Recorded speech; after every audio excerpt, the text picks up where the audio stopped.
আসসালামু আলাইকুম। আশা করি সবাই ভালো আছেন। আজকে মজাদার গুড়ের ক্ষীর বা পায়েস রেসিপি আপনাদের সাথে শেয়ার করব। আশা করি আজকের এই রেসিপি আপনাদের কাছে ভালো লাগবে। এই গুড়ের পায়েস খেতে কিন্তু খুবই মজাদার। অনেকেই কিন্তু ক্ষীর বলে, অনেকে পায়েস বলে। শীতের মধ্যে কিন্তু আমরা একবার হলেও এটা ট্রাই করি। আসলে গুড়ের পিঠা পায়েস অনেক মজার হয়, আর এই শীতের মধ্যে কিন্তু আমরা বানিয়ে থাকি। তো চলুন ফুল রেসিপি দেখে নেওয়া যাক। প্রথমেই একটা পাতিল নিয়েছি, আর তার মধ্যে আমি 2 কাপ পরিমাণ গুড় সাথে একটু পানি দিয়ে মিশিয়ে নিয়েছি। আর এখানে আমি দিয়ে দিচ্ছি চাল। এটা আমি আতপ চাল নিয়েছি।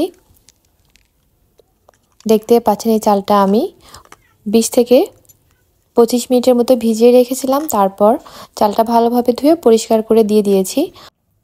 আর আমি এখানে যে কাপে করে 1 কাপ চাল নিয়েছি, ওই কাপেরই কিন্তু 2 কাপ গুড় মেশানো পানি নিয়েছি।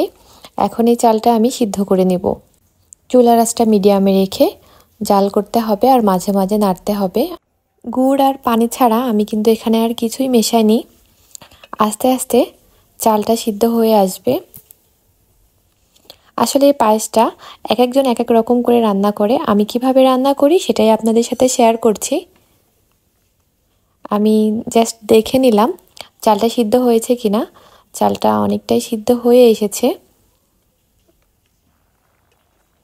এখন আমি একটু ডাল ঘুটনি দিয়ে সামান্য করে উপর থেকে একটু চাপ দিয়ে দিয়ে জাস্ট আধা ভাঙা করে নিচ্ছি। দেখতে পাচ্ছেন পুরোপুরি মিহি করে কিন্তু ঘুটে নেওয়া যাবে না, জাস্ট উপর থেকে একটু চাপ দিতে হবে। কিছু গলে যাবে, কিছু আস্ত থাকবে। এভাবেই কিন্তু এই ক্ষীরটা খেতে অনেক ভালো লাগে। এখন আমি এর মধ্যে দুধ দিয়ে দিচ্ছি। এখানে আমি গরুর দুধ নিয়েছি। আমি যে কাপে করে চাল নিয়েছিলাম তারই 3 কাপ পরিমাণ দুধ দিয়ে দিচ্ছি। আসলে পরিমাপটা আপনারা আপনাদের মতো করে নেবেন। আমি কিভাবে রান্না করি সেটাই আপনাদের সাথে শেয়ার করছি। আমি যেভাবে রান্না করছি একবার হলো ট্রাই করবেন। এই ক্ষীরের টেস্টটা কিন্তু একদমই অন্যরকম আসবে। আপনারা একবার হলো ট্রাই করে খেয়ে দেখবেন, আর কেমন হয়েছে কমেন্ট করে জানাবেন। আমি দিয়ে দিয়েছি তেজপাতা, এলাচ আর সামান্য পরিমাণ লবণ। এখন দিয়ে দিয়েছি 1/3 কাপ পরিমাণ নারকেল কোড়ানো। নারকেল কোড়ানোটা দিলে কিন্তু খুবই সুন্দর একটা স্মেল আসবে, আর টেস্টটাও অনেক গুণে বেড়ে যাবে। দেখতেই পাচ্ছেন প্রায় কিন্তু ঘন হয়ে এসেছে, হয়ে গেছে। এখন আমি চুলা থেকে নামিয়ে নিব। আমি এরকমই ঘনত্ব রাখবো। আপনারা যদি চান আরেকটু ঘন করবেন বা পাতলা করবেন, সেটা আপনাদের পছন্দ অনুযায়ী। দেখতেই পাচ্ছেন আমি কেমন ঘনত্ব রেখেছি। আর এই ক্ষীরটা কিন্তু ঠান্ডা হয়ে গেলে আরেকটু ঘন হয়ে যাবে, এই জন্য একটু আগে থেকে নামানোটাই ভালো। দেখতেই পাচ্ছেন এখন আমি সার্ভ করে নিচ্ছি। আর এই ক্ষীরটা কিন্তু ঠান্ডা করে খেলেও অনেক বেশি ভালো লাগে।